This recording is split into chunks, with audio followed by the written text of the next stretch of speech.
Welcome, everyone. Thanks so much for joining us today. It's such a pleasure to be here today. I'm Naomi Andrade, the Executive Director of the IUCN Species Survival Commission, which we usually refer to as SSC.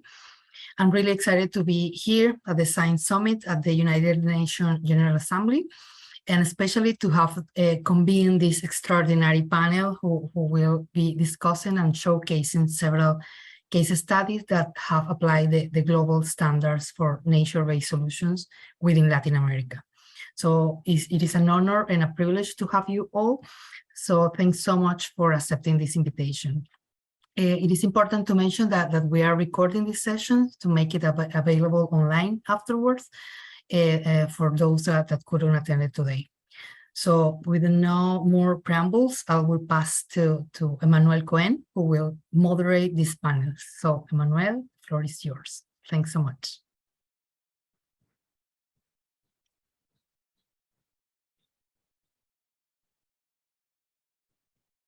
Hello, can I see my slide?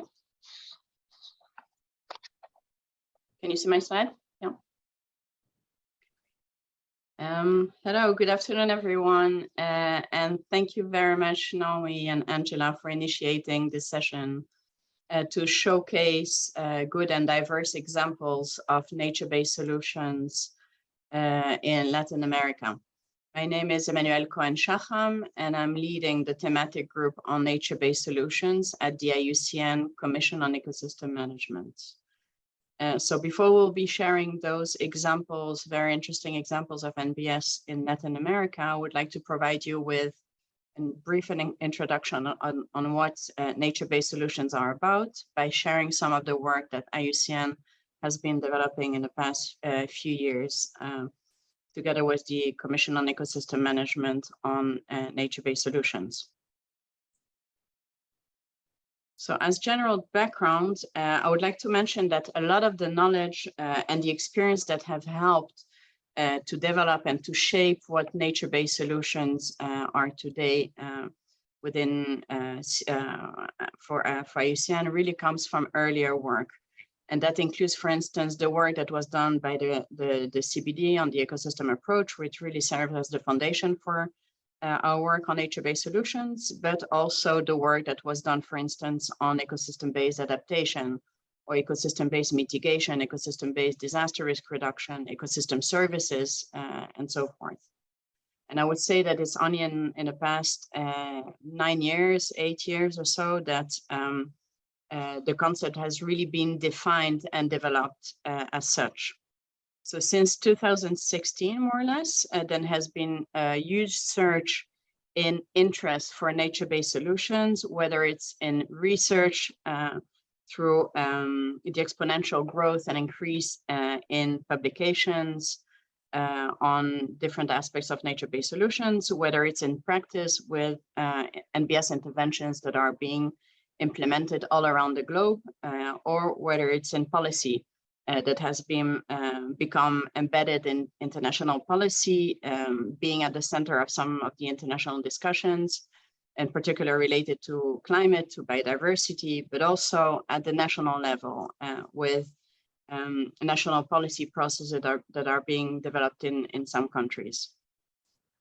So the work that I will be focusing on today, as I said, is what IUCN has been doing and which has evolved from a definitional to an operational framework, and from being defined as a third of the IUCN global program into a definition, an actual definition for nature-based solutions, and a list of principles that were adopted in 2016 at the World Conservation Congress, to some further work on the NBS principles, and then to developing into an operational framework with the global standard on nature-based solutions. And the top of this, the launch of the global standard 2 years ago. So what are nature-based solutions? For IUCN, the IUCN has defined nature-based solutions, or NBS, as actions to protect, to manage, to restore natural or modified ecosystems, which address societal challenges effectively and adaptively, providing human well-being and biodiversity benefits.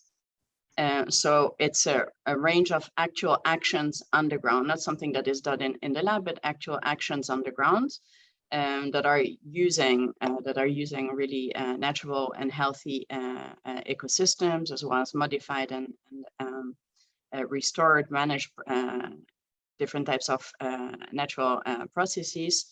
And they always provide benefits both for human and for nature, for biodiversity and for human well-being. And they always need to address one or several societal challenges, which we narrow down to climate change, through adaptation and mitigation, natural disaster, social and economic development, human health, food security, water security, ecosystem degradation, and biodiversity loss. And as I mentioned, the ecosystem approach is really the foundation for our work on NBS. In addition to this NBS definition that was adopted by the IUCN community in 2016, there was also a list of 8 principles for NBS that should be considered together with the definition. And these principles cover several important topics, and they help to frame what nature-based solutions are and aren't really about. So it's important to know that nature-based solution doesn't replace nature conservation, but it really complements, or it is being complemented by nature conservation. That there is a possibility for NBS to create synergies in order to implement nature-based solutions with other types of solutions, for instance, like gray infrastructure in some cases, to strengthen the NBS. That NBS are determined by site-specific natural and cultural context, that they always produce societal benefits in a fair and equitable way, that they should always maintain biological and cultural diversity, that they are applied while taking into account the broader landscape scale, and that they recognize a number of different trade-offs in the planning, that we need to consider them in the planning and the implementation. And as much as possible that they are integrated in policy actions and measures.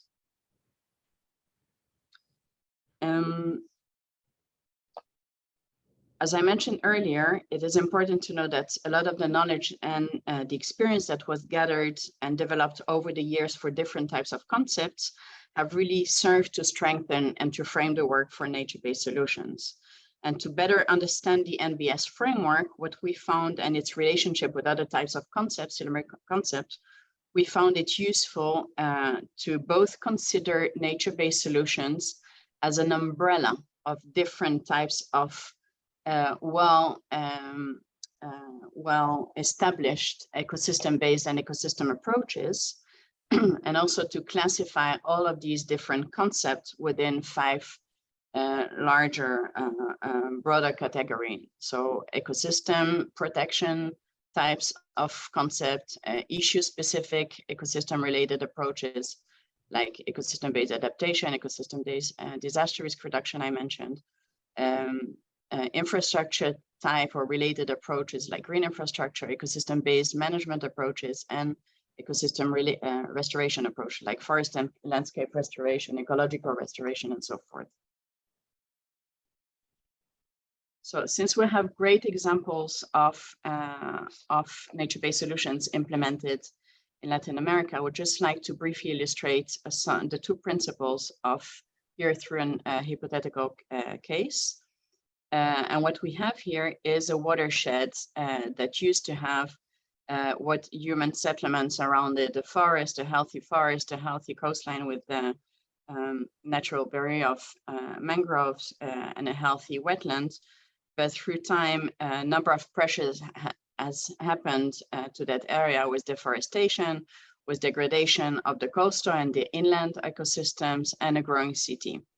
So these led to flooding and to problems with regards to food security, to climate change, of course, to disaster risk, to human health, and so forth.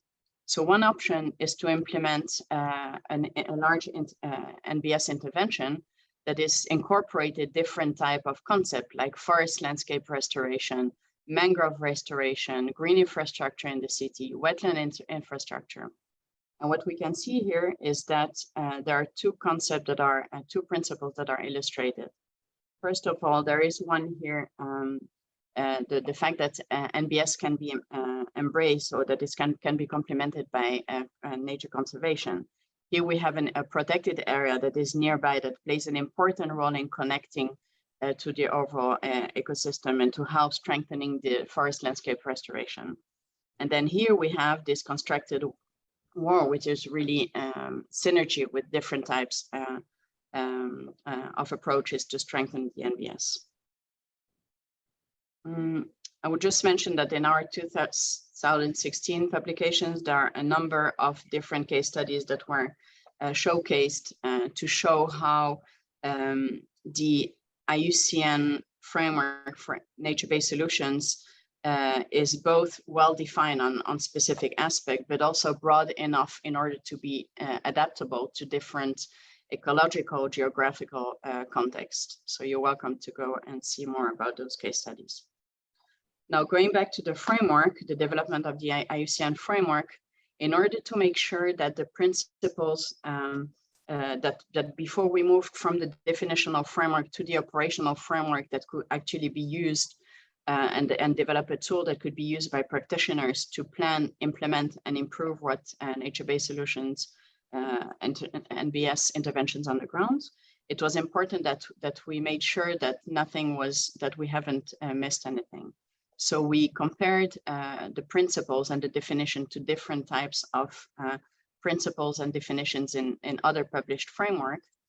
And what we found out is that there were actually some specific terms that were missing or completely or not sufficiently emphasized in the NBS principles, and that we had to add to the framework. And that included adaptive management and governance in NBS intervention, the effectiveness of the intervention, the uncertainty, taking uncertainty into account, ensuring that there is multi-stakeholder participation, and that there is that we take into account the temporal scale and long-term stability. So with the definition and the list of principles and this analysis, this gap analysis that we did, we could then move into developing the operational framework through a 2-year consultation process and multiple workshops and review, rounds of review and so forth. And we developed the global standard for nature-based solutions with a list of 8 criteria and 28 indicators. And there were 2 major objectives to this framework. Well, there are 2 objectives to the global standard. First, to set a common basis of understanding for what nature-based solutions are and aren't, but also to provide a robust framework and tool for people to design, to implement, to assess, to adapt, and to improve nature-based solutions. And we're really targeting, I mean, this tool, the global standard is supposed to be implemented by different types of stakeholders. So the criteria are focusing on essential aspects that need to be taken into account in a good, successful nature-based solutions intervention, like addressing one or several societal challenges, taking into account in the planning and in the implementation, the broader scale, the fact that NBS needs to result in net gain to biodiversity and to ecosystem integrity, that NBS are economically feasible and viable, that NBS equitably balance different types of trade-offs, whether it's biophysical, for instance, governance trade-offs, trade-offs related to the scale, to the temporal scales, and so forth, which can be very tricky. And that NBS have to be managed adaptively based on evidence. And the last one is that they have to be sustainable and mainstream, integrated in policy and in the jurisdictional context as much as possible. So I'll just mention that we have 3 products for the global standard. There is the global standard general report that is translated in several languages with a brief description of the different criteria and the indicators. There is the guidance report that has more detailed description of the rationale and the requirements for each indicator and criteria. And then there is the self-assessment tool that is really an Excel sheet with different tabs to help people assess how the intervention is being implemented and how to improve it. Very briefly, just to put this event in a broader context, there is a governance structure that is in place for the global standard, which has several components. And I would just mention the national and regional hubs that are there to adapt the global standard in the national or the regional context. There is the user group, which is really all the people that are implementing and using the global standard for assessing, planning, implementing their NBS. And there is here the International Standard Committee that is chaired by Angela Andrade, who is also the CM chair, and that is really in charge of the oversight and the safeguarding of the standard on the leadership, scientific and knowledge-based leadership, and on the revision of the standard. And it's really essential for the ISC, for the International Standard Committee, and for the revision of the standard to make sure that they get feedback from people on the ground on what is helping or not, what needs to be improved. So the 4 case studies, I'll just mention that we're doing, Professor Adna Cappuccina and myself, who is also here, we're doing a case study collection of 27 case studies all around the globe. And the intention is both to learn from NBS intervention around the globe, to understand if there is any kind of trends, to learn from the use of global standard for NBS in specific contexts, and to collect this feedback of users, from users to improve the global standard. And the 4 case studies that are being presented next are a part of this, this study.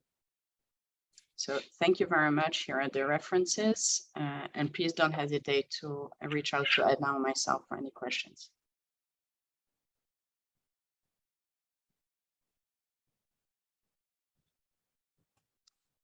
So, Angela? Okay. Edna, could you? Okay, thank you very much. So I will be presenting the first case study.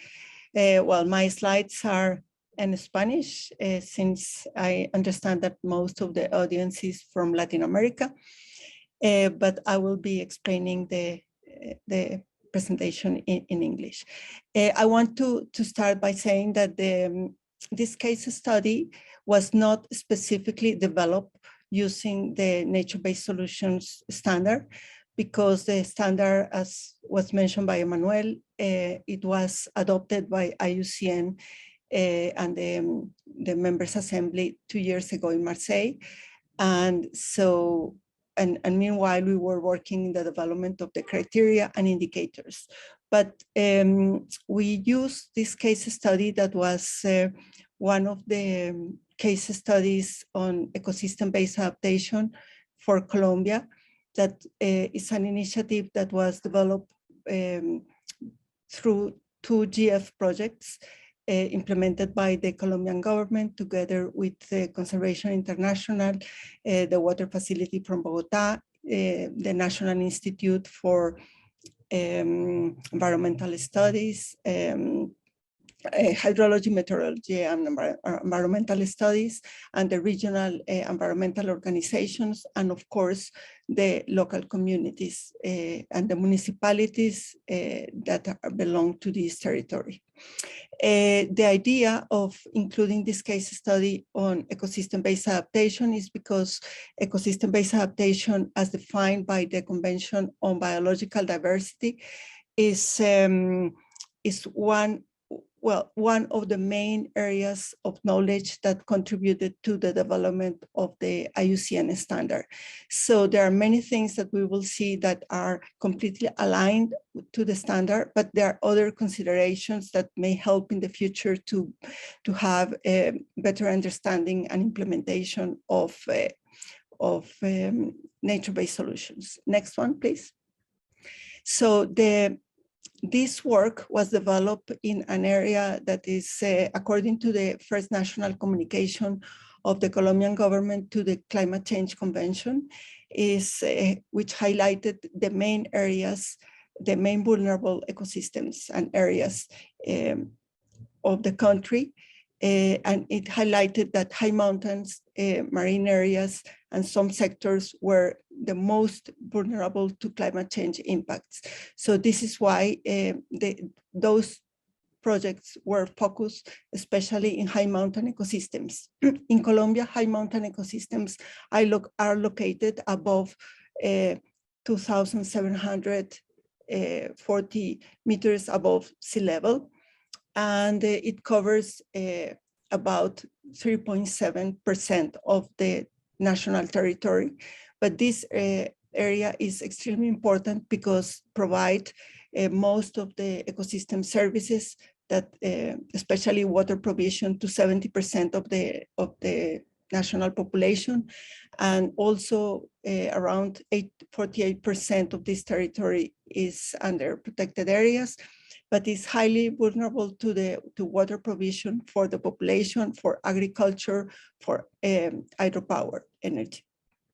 And according to the first analysis and vulnerability assessments that were carried out, there is an expected increase in temperature, and that is higher when we are above 2,700 meters. And it's expected according to the existing scenarios that for the year 2070, perhaps, if the trend is as we have it now, the increase will be about 2.5 degrees centigrade. And there is also a huge increase of extreme weather events. And there is also a trend to the melting of glaciers in the next 10 years. Next one, please. For the area that we call Chingaza, Sumapaz, Guerrero, that is the area where the city of Bogota is located, this is the area and where Bogota is located. And here you have the Andes and the high mountains that are present in this territory and that are providing most of the services, especially water provision for the city of Bogota. And here in this map, you can see the distribution and the analysis that we carried out for the district of Cundinamarca, the department of Cundinamarca. And you can see in dark blue the areas that will have more water more rainfall than what we have now, but concentrated in specific periods of time.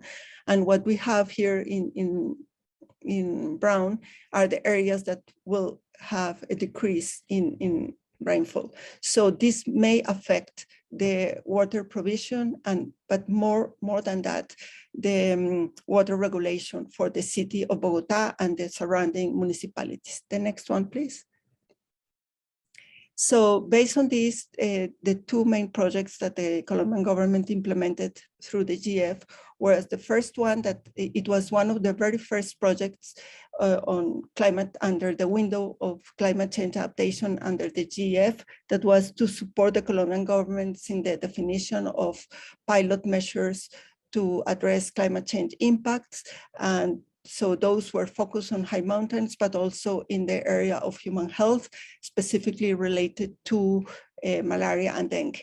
And after this project was ended in 2012, there was another project developed that was focused on the territory that I just presented in high mountains that are providing water supply to the city of Bogota and the surroundings. And that's extremely important because the population is about 10 million inhabitants.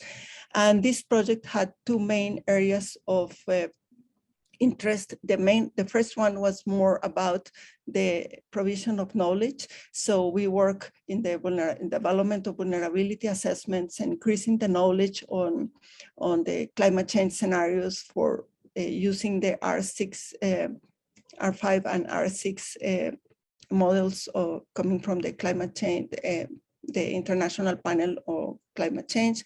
And the second was the implementation of adaptation actions. Most of them were already implemented in the pilot that was developed some years before. The next one, please. So as I mentioned,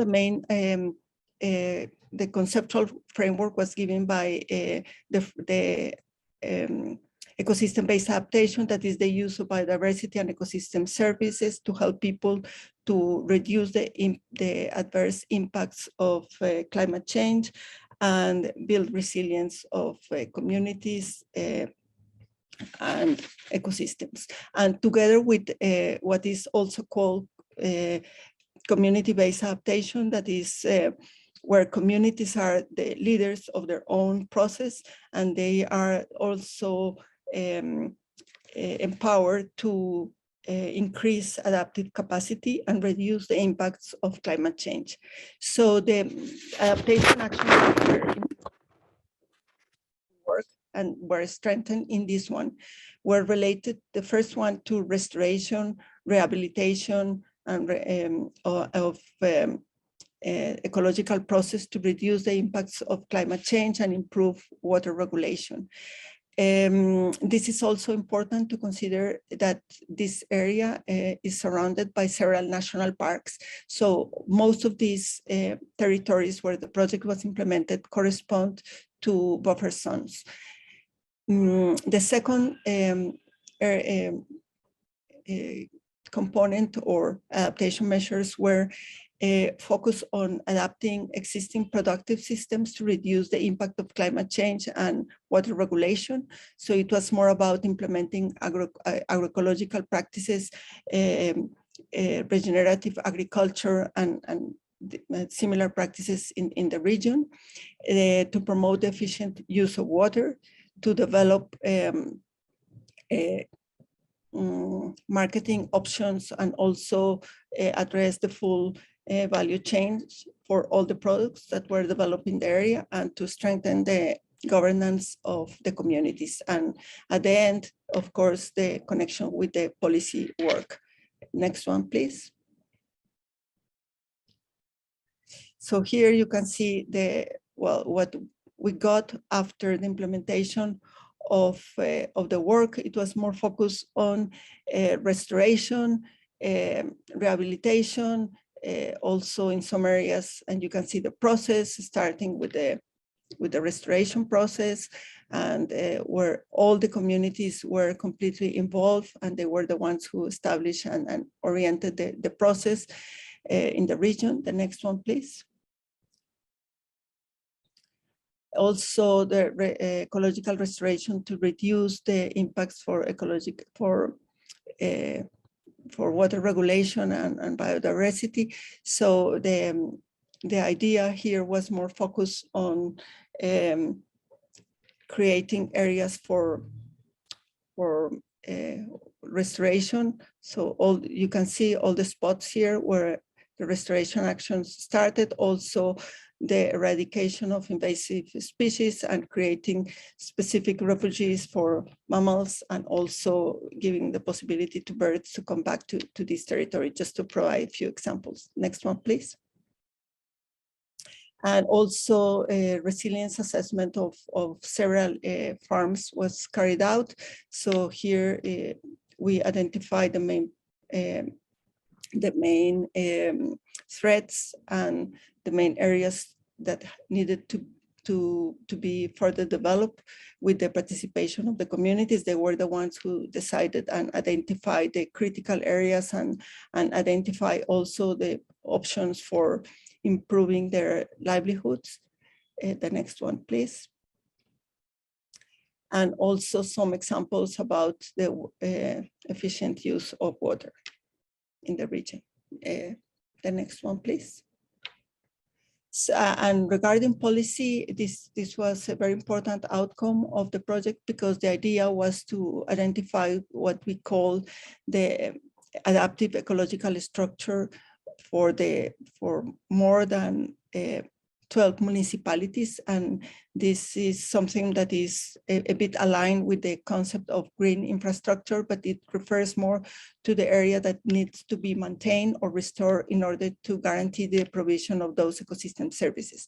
So this area became the core of the land use plans of 12 municipalities, and is very much connected with the regional plan of this Department of Cundinamarca, and also was highlighted in the National Development Plan that is ending this year. And we have a new government, and this new government is taking over on this all these initiatives. And important that this is also part of the National Adaptation Plan and the National Policy of Climate Change, and it's very much connected to the national determined contribution to the Climate Change Convention and the low carbon development strategy in the country. So the specific outcomes on policy is very well developed. The next one, please.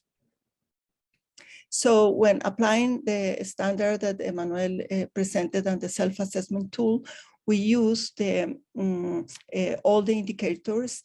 And important to highlight that when the project was developed, was even if it was submitted to the GF and for ecosystem-based adaptation, in those days, the GF, they said that we couldn't make an explicit reference to biodiversity because you know that all these organizations are competing and the funds are competing.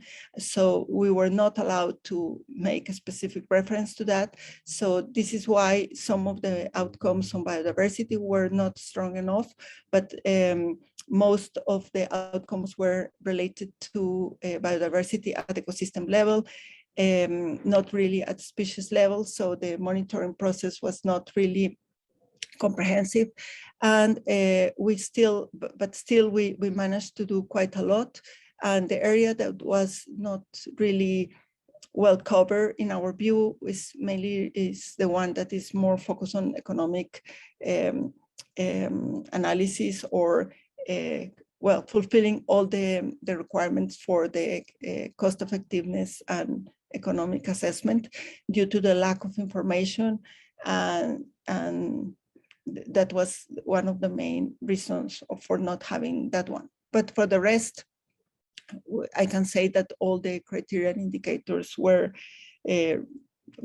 addressed in a good manner. So this is the result of the application. So happy to answer and comment on the results later on. Thank you.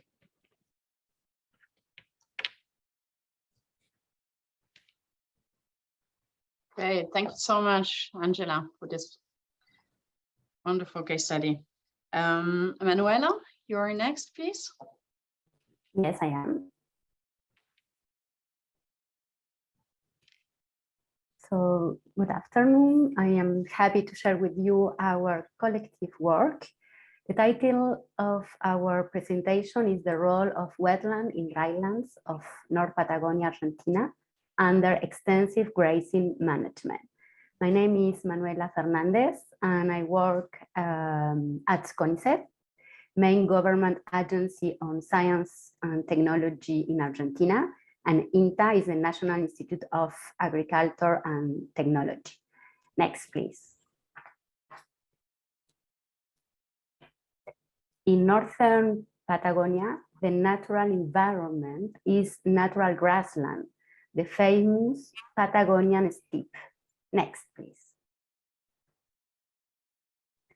In this environment, livestock production is composed mainly by sheep and some cows. The region is defined by annual temperature that vary between 15 and 3 degrees, and with hot summers and winters are very cold. It is a dry region with low rainfall that occur mainly in winter, and also with the strong winds. Next, please.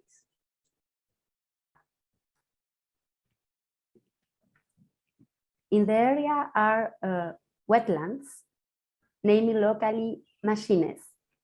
Machines is a Mapuche indigenous name that mean flooded valley, that are environments developed in low areas of the landscape where water is accumulated. And they are the very oases with an humid soil and rich organic matter and high plant production used as forage. For this reason, the machines are very appreciated by local farmers. They represent the 3% of the total of the territory and provide around 40% of the total of the forest. Next, please. As you know, people get benefits from nature, also known ecosystem services. Concerning wetland, it provides nutrient cycling, fodder sources, drought and flood mitigation, biodiversity, wind, water erosion, carbon sequestration, seed bank, environmental stability, and also climatic stability, because it reduces the direct evaporation of water and above all by carbon sequestration capacity. Next, please. The machines in North Patagonia are being impacted by 3 major processes. Overgrazing is the overload of animal, or is when the overgrazing exceeds the carrying capacity of the grassland to auto-regenerate, desertification, and climate change. Next, please. In this context, the objective of our nature-based solution intervention are, firstly, to restore the hydrology of degraded machines with the aim of recovering ecosystem structure and functionality. Second, to restore the health of machines and to increase ecosystem services, such as climatic regulation, nutrient cycling, carbon storage, forage sources, control of water and wind erosion, and drought and flow mitigation. Finally, to address societal challenges at local and regional scale. Following the societal challenges identified by IUCN under umbrella of nature-based solution, we address specifically food security and water security, climate change mitigation via the carbon sequestration capacity of the machines, disaster risk reduction, the local community are exposed to drought, flood, volcanoes, and wind, and machines can work as drought and flow control, and also improve livelihoods of rural communities and reduce their vulnerability. Environmental degradation is another social challenge. As you could see before, in North Patagonia, there is a loss of biodiversity due to extensive grazing management, desertification, and climate change. And finally, recovering machines can contribute to the social and economic development of rural communities. Healthy machines provide forage. Animal eats the forage, and it is translated into improvement in the quality of wool and meat, and therefore into better incomes. Next, please. Our nature-based solution intervention is the wetland restoration, especially an hydrology restoration. We work at different scale, at local scale when restoring a particular machine, and it has an impact at the watershed scale. And finally, at the regional scale, because we work in different parts of the north of region Patagonia. It is an ongoing restoration practices developed by an interdisciplinary group, and the originality is that it's validated and accepted by different stakeholders. In the picture, you can see a design of the restoration wetland, named Thorn of Fish. Next, please.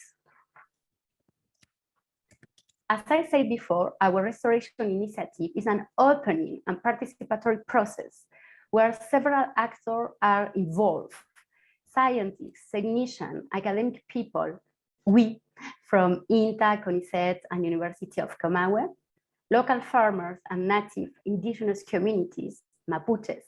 All of them participate on the restoration process and their knowledge and voice are equally considered. Next, please. Here you can see the timeline. There are different restoration actions along the territory with different starting year. Between 2005 and 2015, scientists and technicians evaluated the impact of local farmer restoration strategies. Faced to the degradation of machines, local communities implemented different hydrology strategies, but not always with good results, especially in terms of ecological aspects. For that, after the evaluation, between 2 years, 2016 and 18, technical and academic people start to develop restoration strategies, and in 2008, there was the first version restoration guide with an application on SAT. After the application, local farmers gave their input in terms of reaction of the result of the restoration initiative, and we start to create synergy between us as technicians and researchers with a local farmer, and we implemented different participative workshop to improve restoration strategy. On the picture, you can see the different moments of the workshop. On your left, actors are measuring together level curve of water flow. And the picture on your right, you can see the work on the field where people analyze the layout of the water channel. Move on the results. Next, please. The first big important result is the hydrology was recovery. You can see the variation of the water table level over time, before restoration processes, empty mark, and after the process, full point black.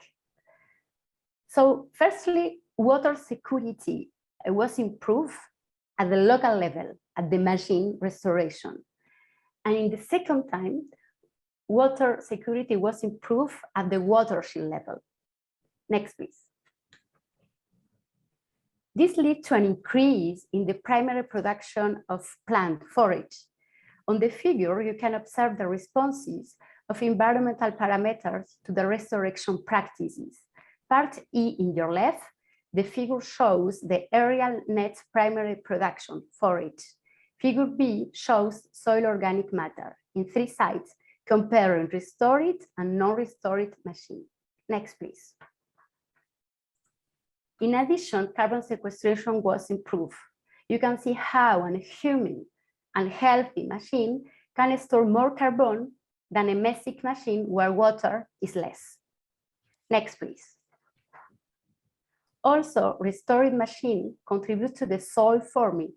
In the figure, you can observe that the machine, 5 years later, the Cauche-Pechewe volcano immobilized the ashes. In terms of support and ecosystem services, restored machines contribute to the soil formation and retention, primary production, habitat provision, nutrient and water cycle. Next, please. Restored machines produce more plant and forage for animals. Healthy machines produce better fiber and meat with a higher market value. Consequently, local farmers have better incomes and their food security is also improved. In terms of providing ecosystem services, restoring machines contribute to the produce forage, clean and genetic resources, biodiversity. Currently, there is an ongoing research work measuring the relationship between the increase of organic soil matter and humidity and to increase of epigeial arthropods. Next, please. And one important result of our nature-based solution is the active participation of local communities. Within the framework of the Argentina wetland distribution, use, and co-participatory recommendation for sustainable production project, we are elaborating and developing guides with several stakeholders via participatory and multi-sector workshop. Finally, in terms of regulating ecosystem services, restorative machines contribute to control of water erosion, flood and drought mitigation, control of wind erosion, carbon sequestration, and climatic regulation. Next, please. This graph shows the results of our self-assessment. As you can see, we have a total percentage match of 45%. Our strain or positive point is our restoration practices is adequate in terms of seeking economic feasibility. It considers the use of local resources, machinery, people, and aims to improve the productivity of farmers. Another point is the sustainability and mainstreaming. We share the lesson learned, the policy regulation and law concerning water use regulation were identified and described. And finally, biodiversity net gain and ecosystem integrity, because the wetland restoration intervention respond directly to evidence-based assessment of the state of ecosystem degradation or biodiversity loss. Our weakness is the evaluation, as you can see, is the evaluation of balance trade-off, mainly because we have not done the benefits and cost analysis for our intervention, and that is our currently challenges for next year. Next, please. And with that, I finish. I thank you for your time.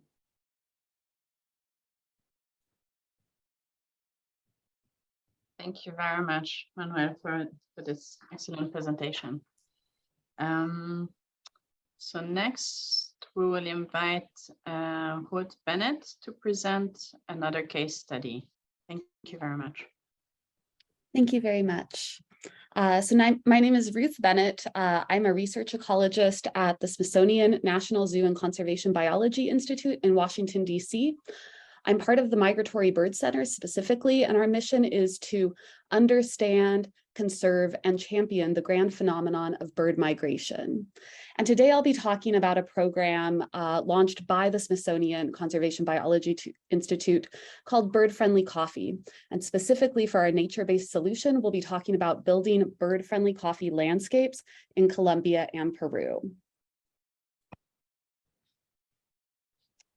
So to start off, I just want to share this map of the overlap between coffee growing regions across the globe and biodiversity hotspots. Especially within Latin America, coffee is cultivated in some of the most biodiverse landscapes of Latin America.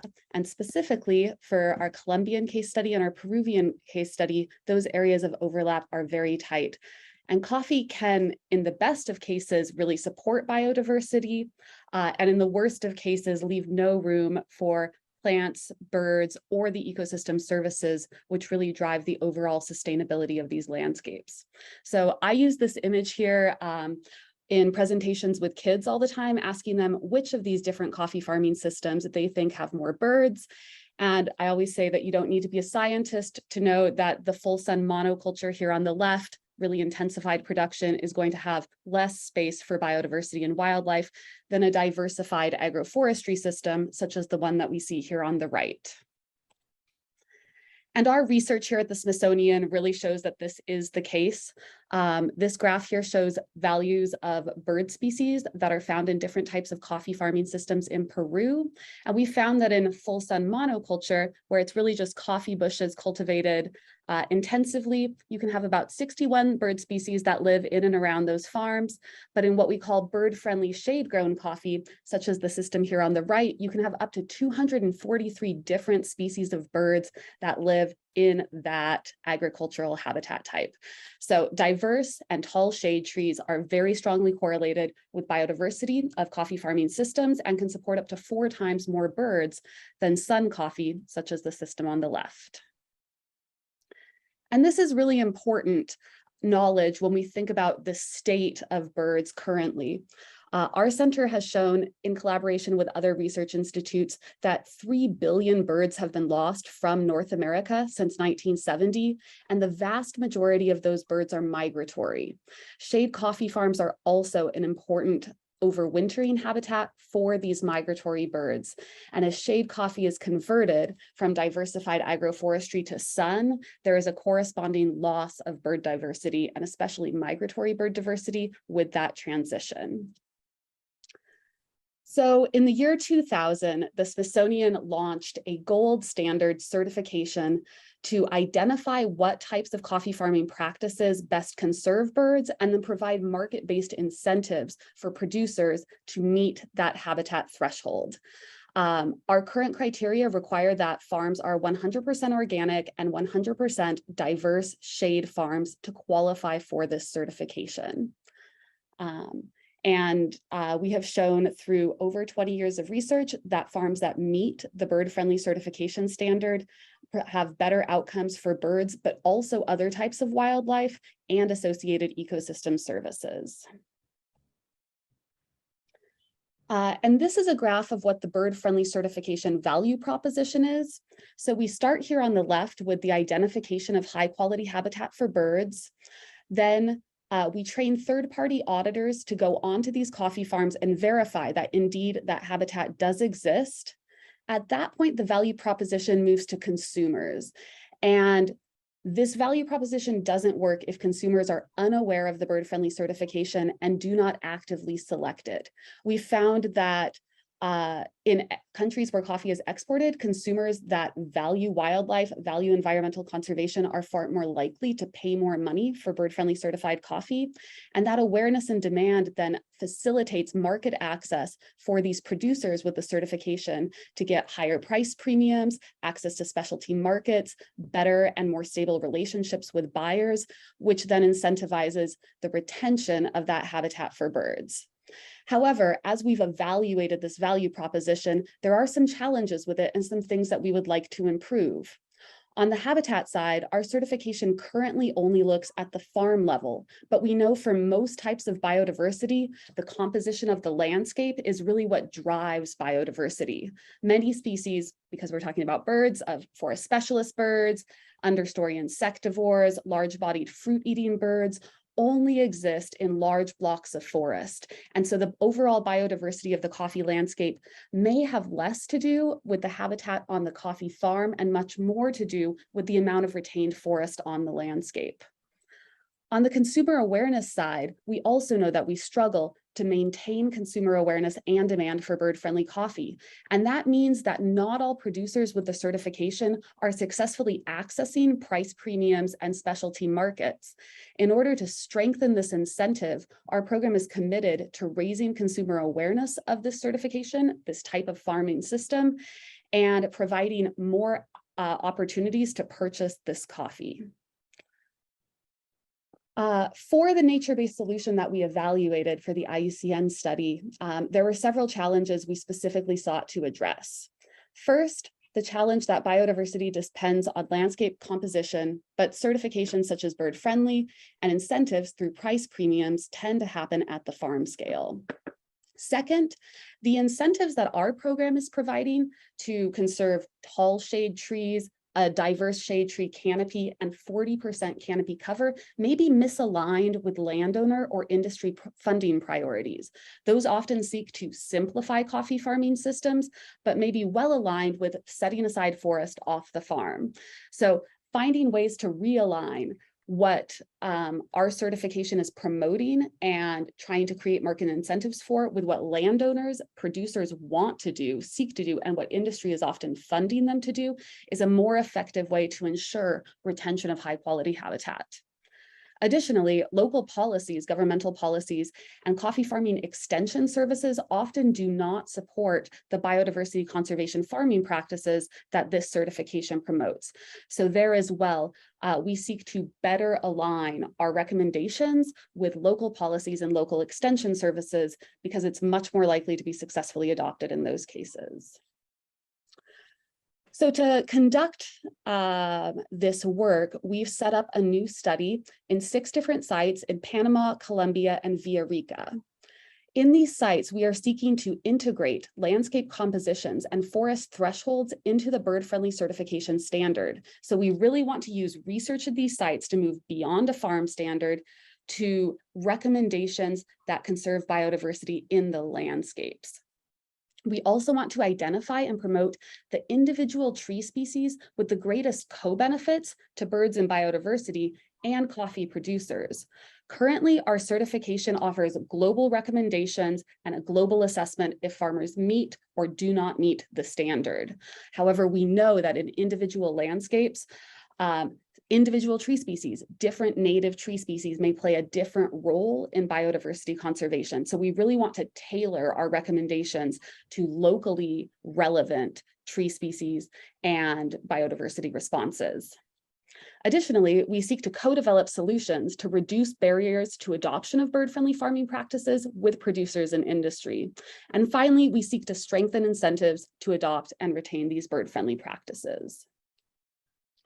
So in the case study we evaluated, we focused on 3 of the landscapes where we are currently conducting research. Each of these landscapes is about 400 square kilometers.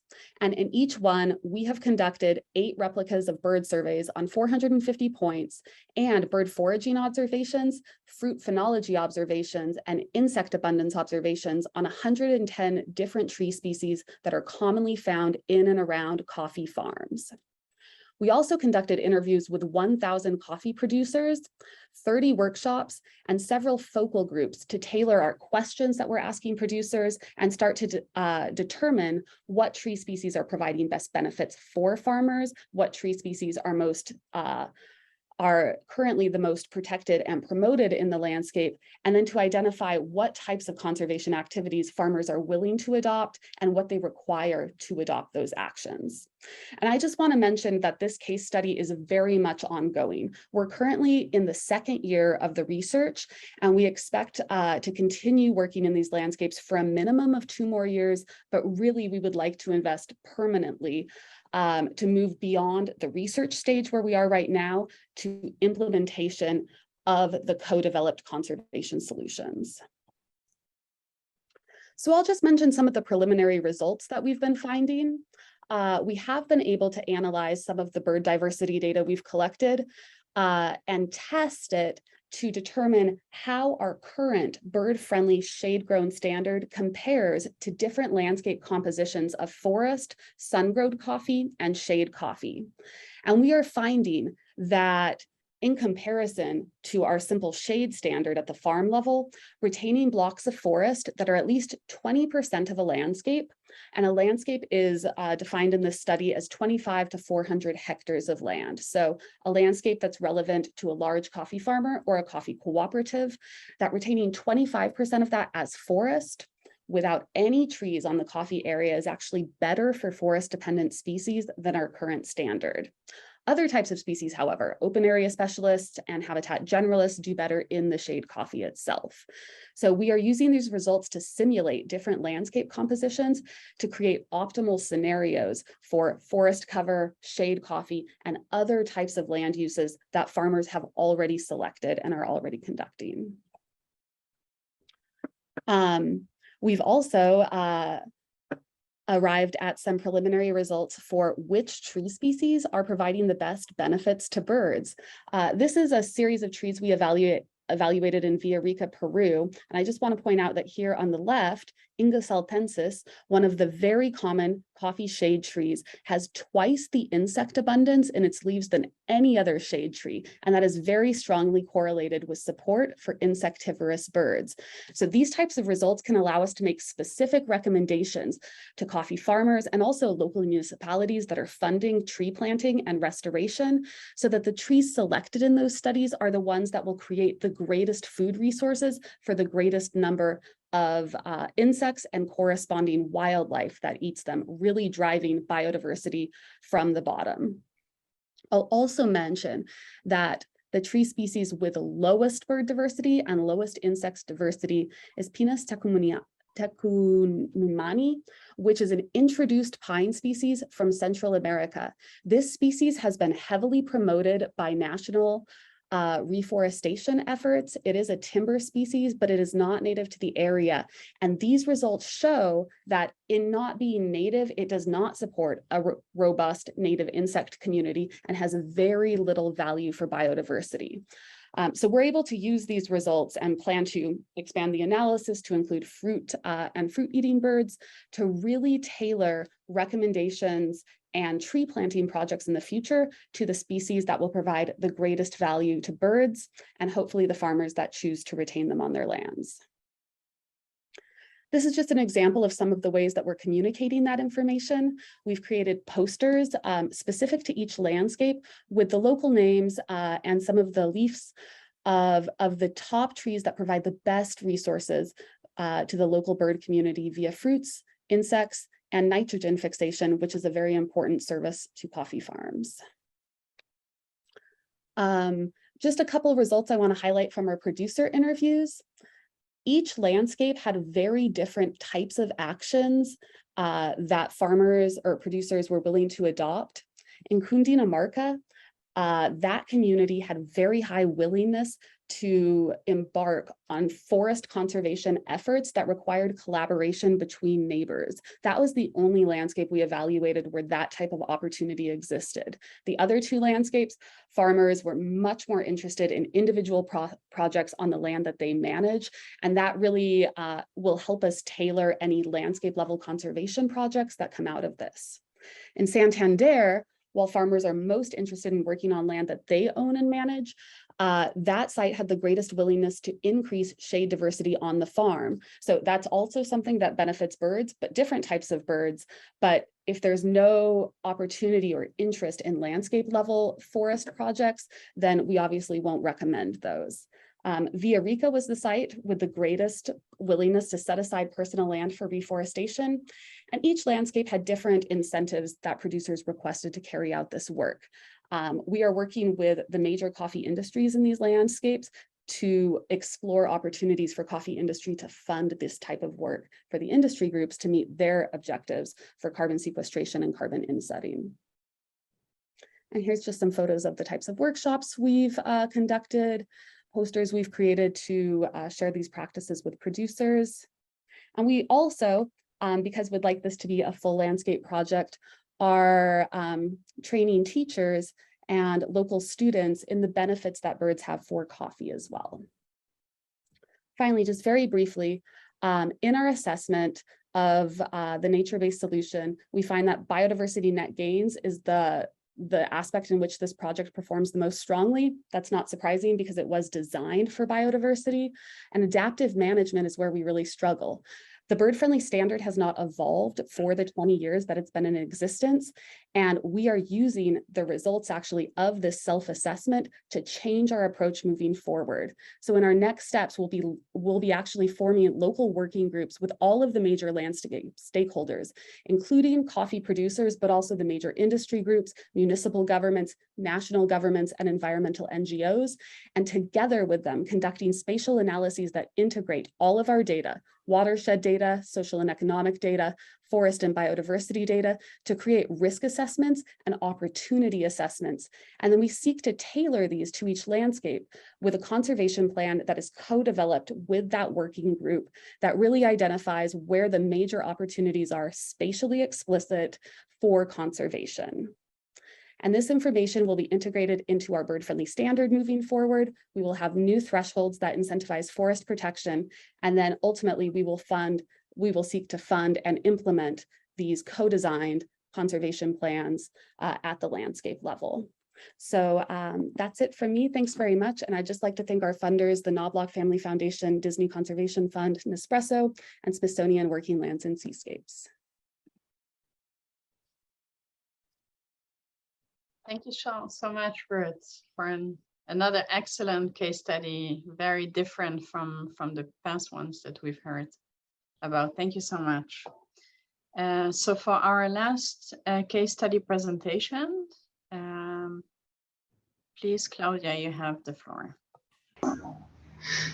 Yes, thank you. And hello, everyone, and thanks for the invitation to join to this panel. So I'm Claudia Cordero, Regional Advisor from the Euroclima Program, which is the European Union flagship cooperation program on climate change within the Latin American region, working with 18 countries in climate action.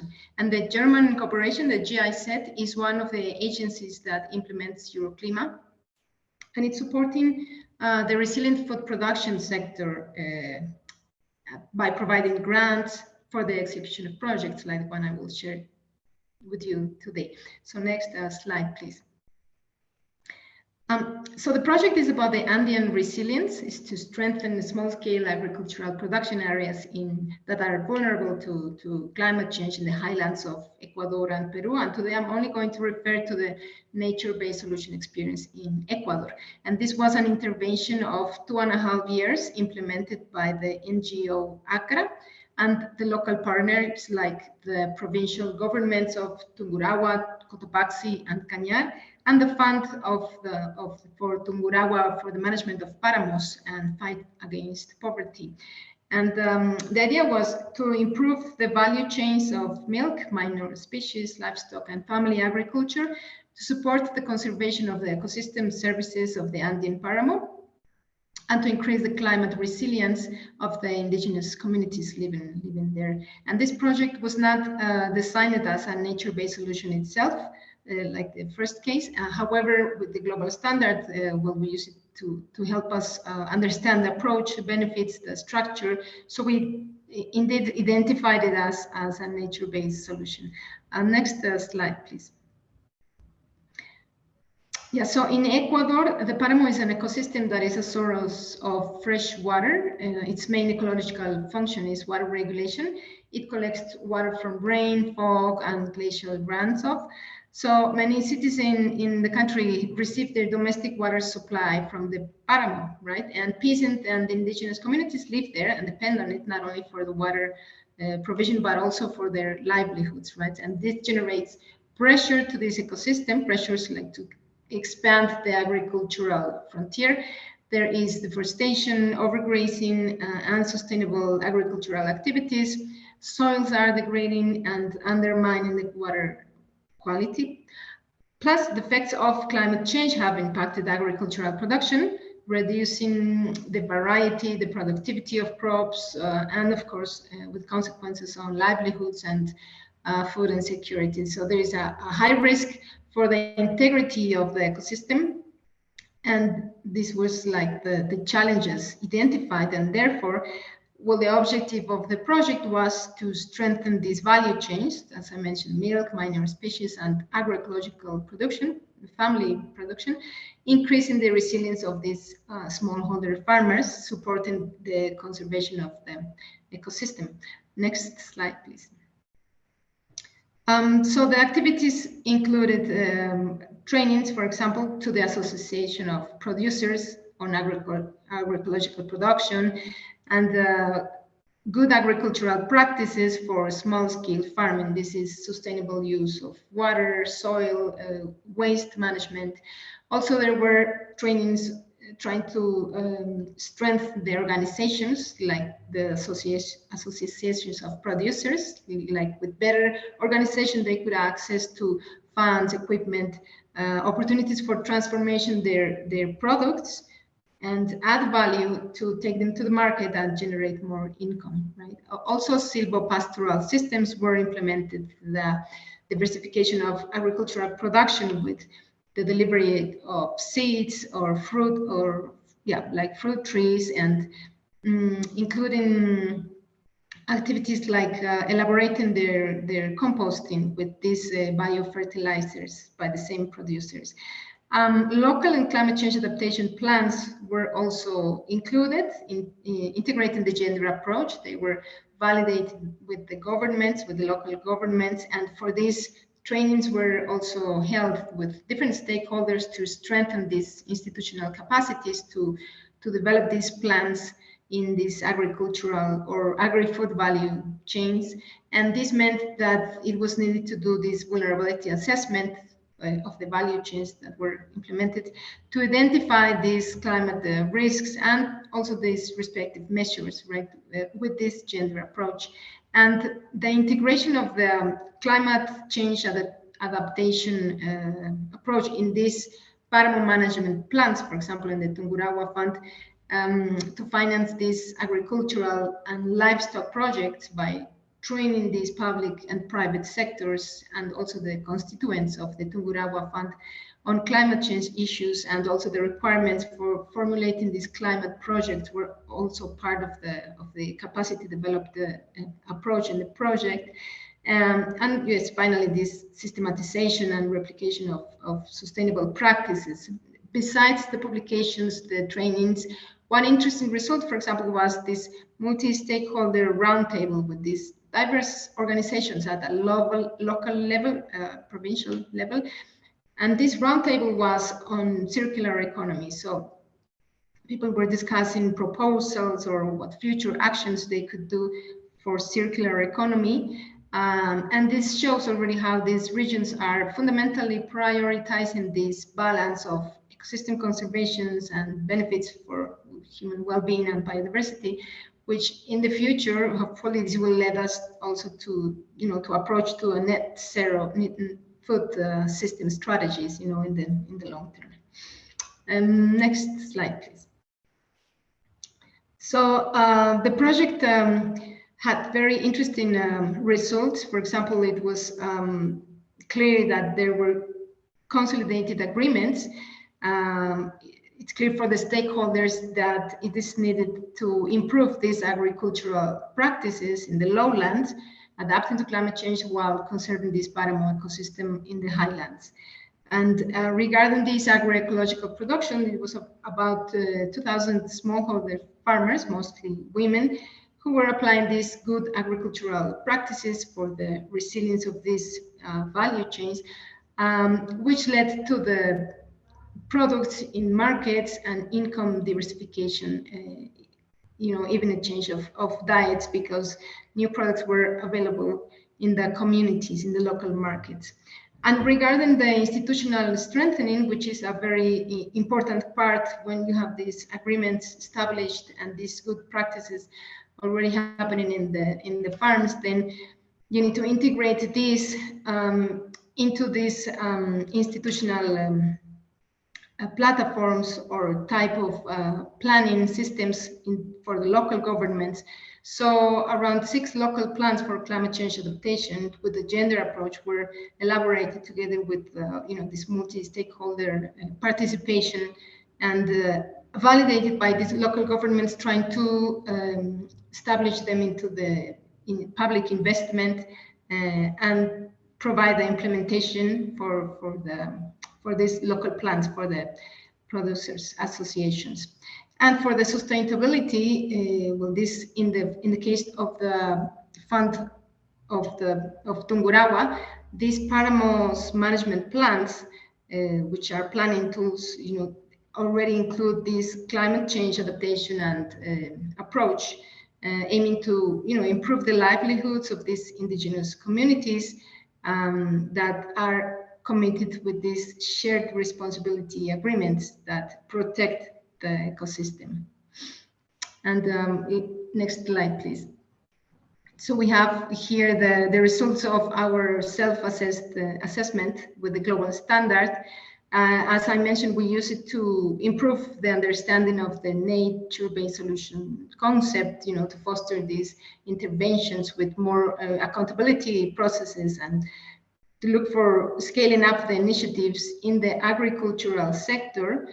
And we can see that we could, well, we score high in societal challenges, for example, because we had the structure of the grant. The project was designed as part of this resilient food production sector of the Euroclima program, and it was considering the needs of these target groups to improve the resilience for agricultural production, diversification of income, and conserving the ecosystem.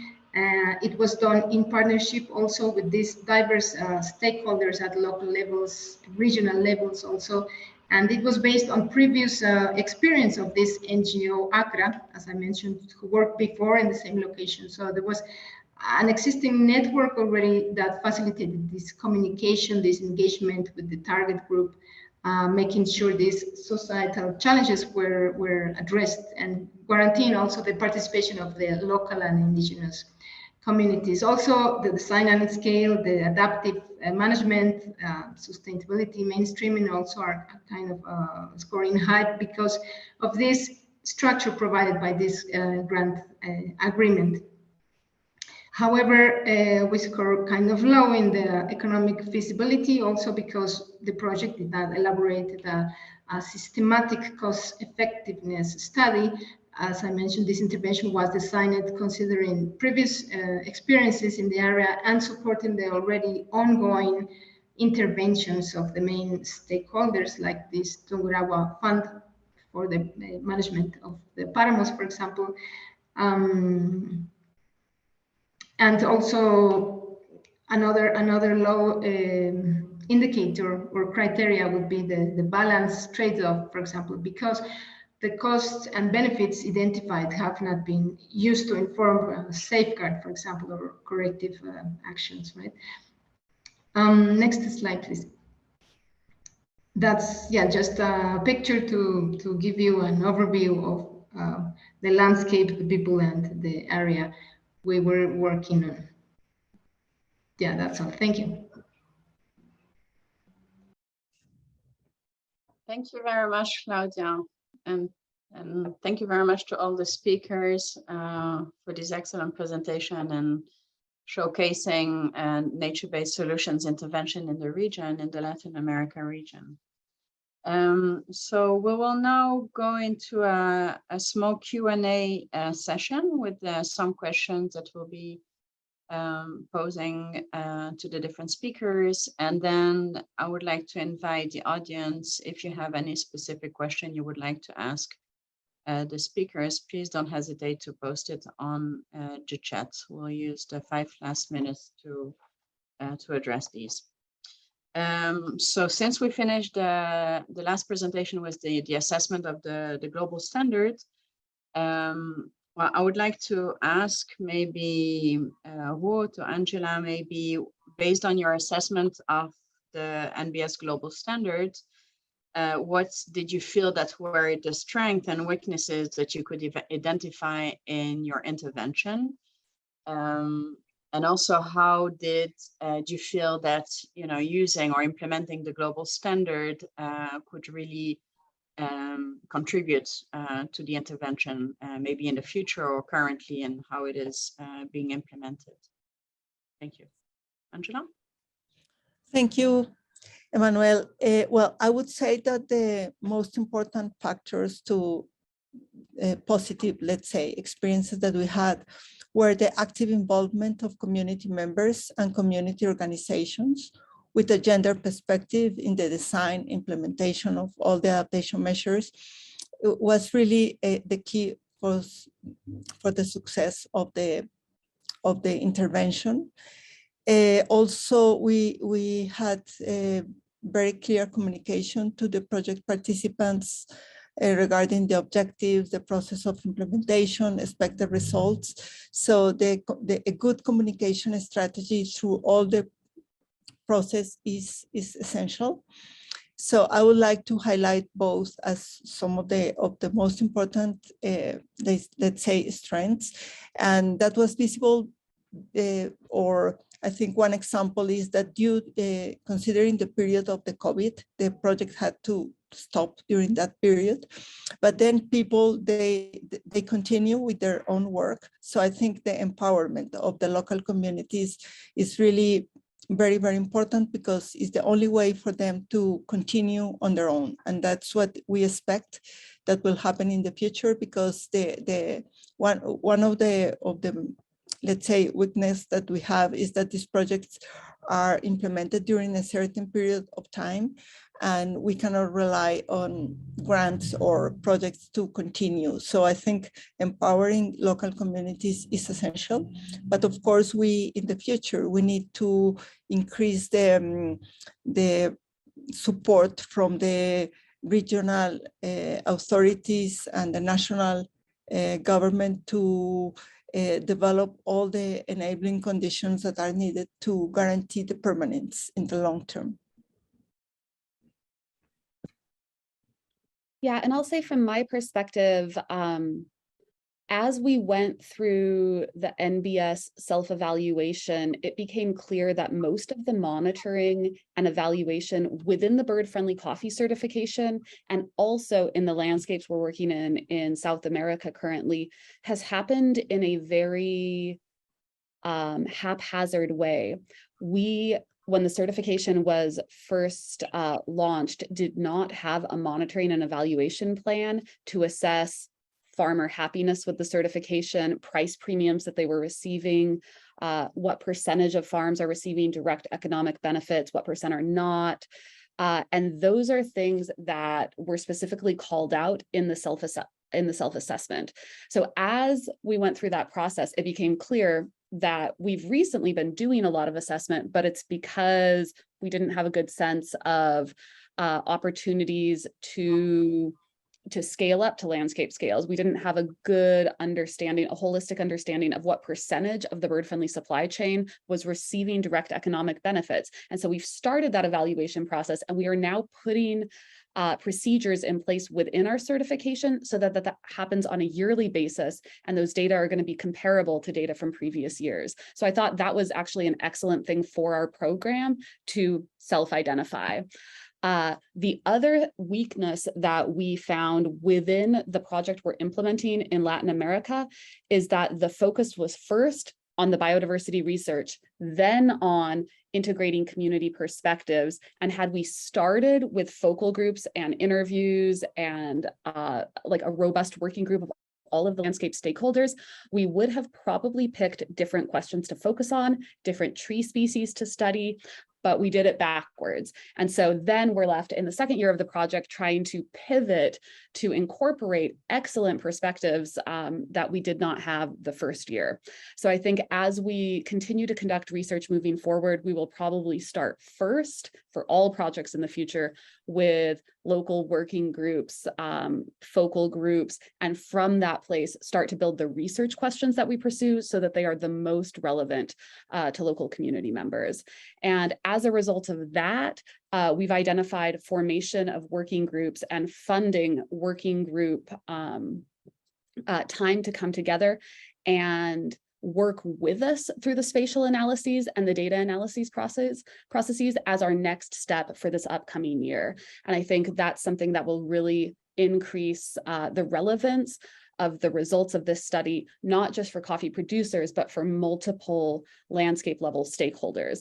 So the assessment for us really showed that municipal governments were a group that we had not actively engaged, that the IUCN framework calls out as critically important. National governments, protected areas were not part of the initial study design because we were just focused on coffee producers. But we aspire to have landscape level results that are relevant for the entire landscape, and that will only happen when we engage all of the major stakeholders in the landscape. So that's the major findings we had and the benefits to our program that the IUCN self-assessment helped us realize. Great. Wow, it's great feedback. Thank you very much, Woods and Angela, for your answers.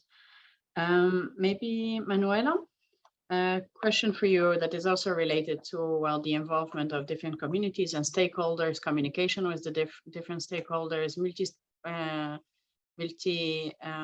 participation. Yes, participation that has been mentioned both by Angela and Ruth.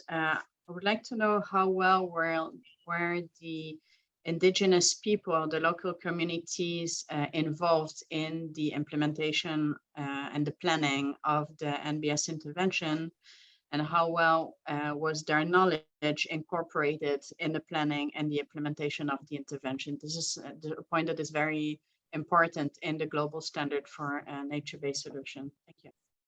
Yeah, thank you. Thank you for your question.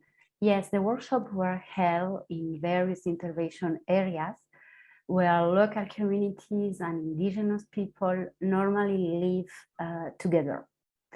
As the workshops are open, both indigenous people, Mapuches in the region, and local communities participate together with technicians, scientists, and professional men and women. We have not separated the information by social group, but we believe it is positive because all of workshop participate equally. Their voices were included at the beginning of the process. As I explained before, there was a first time of the initiative that local farmers started with their initiative, and there was a lot of problem in terms of ecological aspect. In this context, technicians and academic people went to the field work and analyzed the restoration problem, and we decide to work together with the local farmers and indigenous communities in order to improve together restorations practices. And I think that is very useful, is needed, because this exchange nourish the adjustment and improvement of the restoration protocol or guides. Okay, thank you so much, Manuela. Maybe a question for Claudia. What were the main challenges that you had in successfully implementing the NBS intervention? Yeah, the main challenges, just like Angela mentioned, well, you know, the restrictions from the COVID pandemic, which hit the project right in the middle of the intervention. So we had to do a lot of adjustments, not only indicators, but the provision of technical assistance and the challenging of virtuality in the rural areas and so on. So it was challenging from the provision of the technical assistance point of view. However, at the same time, well, this health crisis put in evidence, you know, the need to conserve the biodiversity, the well-being, the food security. It was a good opportunity to talk about agroecological production, you know, nutritious food to stay healthy and take care of our system. Even relating to the markets, people was very aware of the importance of these short circuits to the markets, you know, for fresh products, for also to support the livelihoods of the populations, and it was easy to see the value of these communities protecting the ecosystem and the importance of this integrity for the well-being in general, no, in these conditions. But yeah, these challenging times, definitely. Thank you very much for sharing this. Now I have a last question for all of you.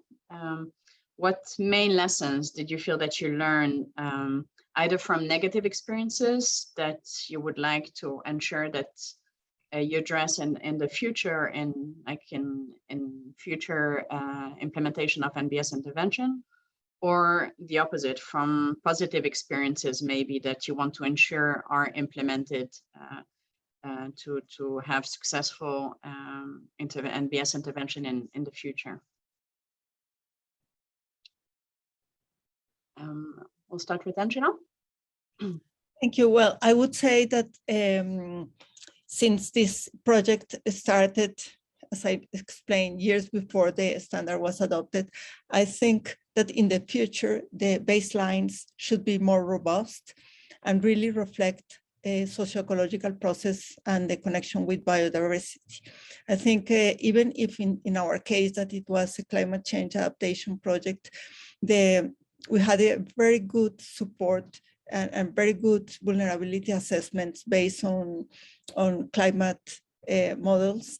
I think that the connection with the other components of the ecosystems and especially the social component, I think is needed. And if that's not, if that is not happening, this could lead to fragmented responses and perhaps maladaptation. That is one of the worst things that you may have in any adaptation project. So I would strongly recommend to make sure that they not oversimplify the reality and have a robust socioecological assessments as the basis. Thank you. Thank you. Bruce, would you like to answer next, please? Sure.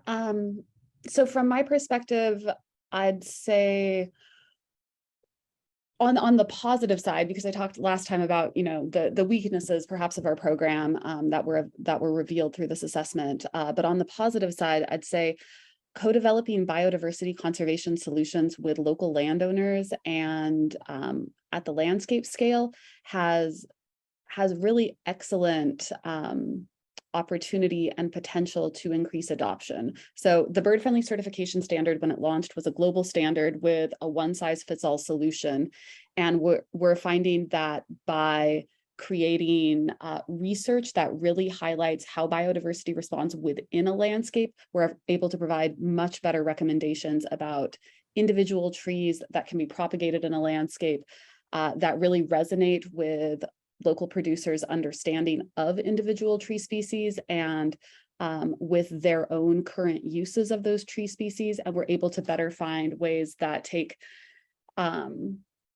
perspectives that producers need in terms of the uses of the trees for timber, for nitrogen fixation, for soil conservation, and then integrate those with what we know about how the trees support biodiversity. So I would say the quality of our recommendations, because they're tailored to individual landscapes, are much higher, and the adoption rates that we're seeing of the recommendations are much higher as well because of that.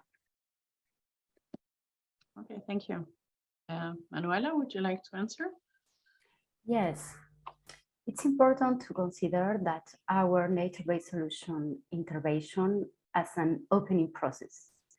Implementation requires constant adjustment and updating of the methodological proposal. For example, a runoff model impresses climatic data and expected direction of the environment, the wetland, after the implementation, lead us to propose a restoration protocol in a non-closed way. So in this context, we have learned that as researchers, we need to have a flexible position and consider the restoration intervention as an opening process that can be modified according with input received from the territory, that is people, that is the environment. Finally, the top-down approach is not desirable for this kind of experience, and for that we promote more horizontal approaches. Okay, thank you very much.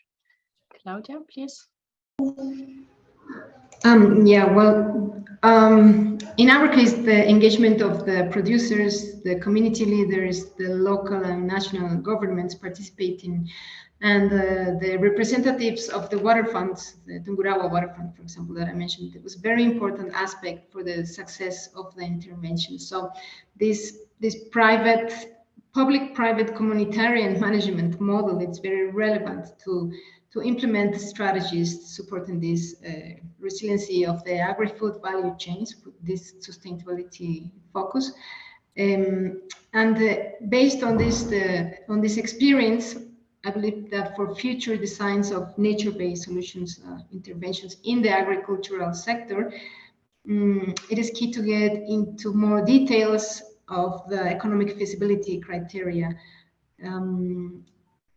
and also to identify the biodiversity net gain indicators from the perspective of the agricultural sectors that is more focused on income generation and productivity of crops, right? So these are establishing in this framework of a nature-based solution. I believe this could also unlock international climate finance to support these local initiatives that are actually in the ground, helping supporting the ecosystems conservation. Thank you. Thank you very much, Claudia. So I think we have a few questions from the audience. Yes, we have. So we have from Lorraine, and I think it's for all of us, for all of you, sorry. Do the panelists have suggestions on improving funding or smallholder grassroots agroecology NPS programs? And how do small NGOs with successful programs share results with you and other decision makers? So I start with Angela. Do you want to? Thank you. I think that one of the most important things from the nature-based solutions standard is that we have to deal with different land uses or different components in a continuum. And I think it's not just one specific activity in isolation. I think we have to look at the landscape as a continuum. And so at the end, the idea is to have municipalities or regions that are all implementing this kind of approaches and interventions. So I think specifically for agroecology, experiences like the one that I presented is fundamental, because it's the main response to the main challenges that we have, but it's not the only one, and it works if you have other land uses or other interventions that are aligned with that one connected. Otherwise, you may increase the trade-offs in the future. So I think that this is the power of the framework that includes different kind of interventions, not only one. Manuela, do you want to answer related to your case study? Yes, sure. This challenge is our challenges. Economic challenges in our context is part of our life. So, for example, in our case, the variability of the wetland environment that needs a site-specific approach, added to great distances between technical professional center and the intervention site, sometimes more than 300 kilometers in gravel road. The complexity of the practices with the use of heavy machinery, expensive, make the theoretical and practical workshop and restoration practices not something simple to do.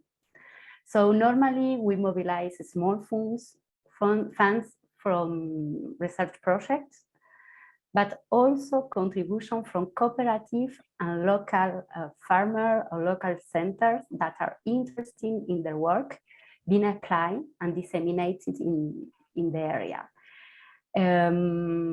So the idea is, my suggestion is try to involve local people and use local resources. Thank you, Manuela. Ruth, do you want to? Yeah, Also. absolutely. From the coffee sector, for any NGOs or producers in the coffee sector that want a good platform to publish the results of things that have been successful either on individual farms or in small landscapes, the Sustainable Coffee Challenge is a global network that provides an excellent platform to do that. It's primarily made up of coffee roasters and coffee traders, but there are quite a number of individual coffee producers and NGOs that work in coffee landscapes that participate as well. And it's a platform to publicize commitments at the producer or NGO level towards greater sustainability of coffee production landscapes, and then report results on those on a yearly basis. There's several networks or working groups that are associated with the Sustainable Coffee Challenge, including a forest and climate action network. They have monthly meetings and invite individual producers or members to share results. So Smithsonian regularly presents there, and it's also an opportunity to access industry funding or to design proposals in collaboration with larger industry groups. So for the coffee sector specifically, that would be my recommendation. And then For me personally and the Smithsonian Migratory Bird Center and Bird Friendly Coffee Program, we would love to hear from you. We can be reached at birdfriendly@si.edu or Googling us. There's a contact form as well. And we're always interested in learning more about success stories that individual producers and small NGOs have had, and then looking for ways to work together moving forward. Thank you, Ruth. And Claudia, from your case study? Yeah, my suggestion is to look for key alliances with stakeholders already in the region. For example, in this case of Ecuador, the alliance with the Tungurahua Fund for the management of the Paramos was key, because they already do this work and they can provide this funding for these initiatives from the stakeholders. Also, the private sector is more and more getting into the sustainability approaches, and they can also finance initiatives. And for that, a very practical suggestion is like to use this global standard in order to put this experience in this common language that is more and more gaining more traction. And the idea is to be able to speak the same language and access to funds through these nature-based solutions, showing these benefits and co-benefits for these many areas. So use this this global standard in order to reach out to where these opportunities for international funds are also there. Thank you. Thank you, Claudia. And for the last question, we have to be brief. We only have 5 minutes. So someone asked, when you have small landing holdings growing different produce, how was possible to align all stakeholders at the landscape level? I don't know if someone wants to respond first. Well, I can do. Okay, Manuela. So that is our challenges for us, Yes. is to promote a good dialogue between actors that work from different approach and have different interests. For example, provision administrators, regulatory bodies, and institutions differ sometimes, and a lot of time, from local communities in terms of objective and intervention. So here, as researchers and scientists, we have a crucial role in listening to all parties, explain the objective, and promote agreement. So that is, I think, the key is try to promote this kind of conversation and agreement. Thank you, Manuela. Ruth, it's the same product, but you have different characteristics in the farm, so. Absolutely. A lot of the landscapes we're working in addition to coffee production, have corn, beans, plantain, oranges, passiflora species, and each type of producer has different considerations. Many types of agricultural products cannot be produced with any shade at all. Very small holder farmers essentially have no opportunity to set aside a portion of their land to regenerate because there's not enough land. So understanding different perspectives from different types of producers, different types of cultivation styles is really critical to finding opportunities that will work. And I think it's essential to understand that no solution, no type of conservation intervention is going to be appropriate and adoptable by all types of farmers. But the more types of people you have at the table in the discussions, the more people that are invited to participate in the process, the more likely it is to creatively think of types of solutions that will work for other types of producers. So I'd say from the coffee perspective, we may have solutions that work really well for large coffee farmers that aren't appropriate at all for smallholder coffee farmers, but for any type of producer, there are actions that will be appropriate at that scale. Or educational materials that will resonate better with different producer groups. So for us, the challenge and the opportunity is to invite as many types of people as possible to participate in the process, and then the outcomes are much more likely to be relevant to multiple types of producers. Thank you, Ruth. And very quickly, Claudia, do you struggle with the same challenges? Well, there are different stakeholders, with different interests, but it's easy to find one single objective. Like in this case of Ecuador, the objective was to support the Paramo conservation, because everybody needs water at the end of the day. So through this common objective, you can work on and move forward. And then it's not just the objective of the water provision, but these different platforms that are already in roundtables in these local platforms. Also begin new conversations like the one I mentioned with the circular economy, for example. And this brings, these platforms where people can participate and share their different views, but finding this common objective. Okay. Thank you, Claudia. So Naomi, the floor is yours. Thanks everyone for joining us today. I think Emmanuel wanted to say a final remark, so go ahead, Emmanuel, if you wish.